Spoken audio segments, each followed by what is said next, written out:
If you read in 1 Corinthians chapter 1 verses 9, it reads here, God is faithful. Let me say that again. God is faithful. God is faithful. That is His nature. That is one of His characteristic attributes of God, is He is faithful. Now, everything in the world is changing. What is not changing? The weather keeps changing, the economy keeps changing, people do keep changing.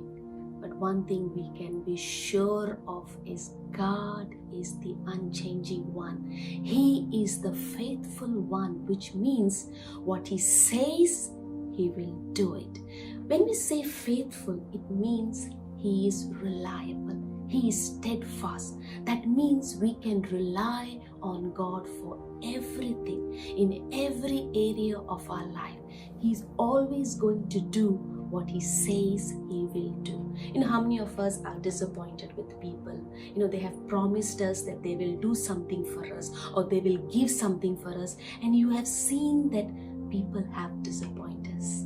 But one thing we can be sure of, when God says something, when He promises something in our life, He will do it, because He's a faithful God. He can never lie. He's always true to Himself.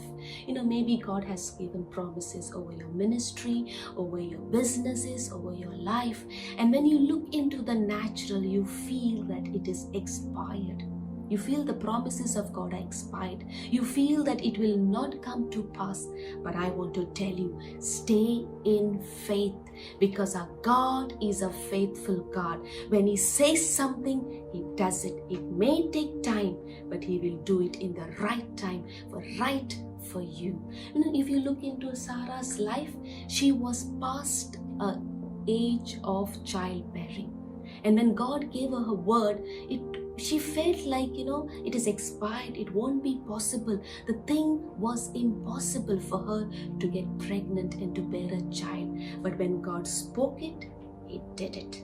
If God can do it for Sarah, He can do it for you and me, because He's the same unchanging God. He's the same faithful God. He will stick on to you closer than a friend. He said in His word that He's never going to leave you, never going to forsake you. I want to tell all the viewers, you are believing for the promises of God in your life, and you feel that it is taking time. I want to encourage you, stay in faith. Stick to God, because when God says, He will do it. Amen. God bless you.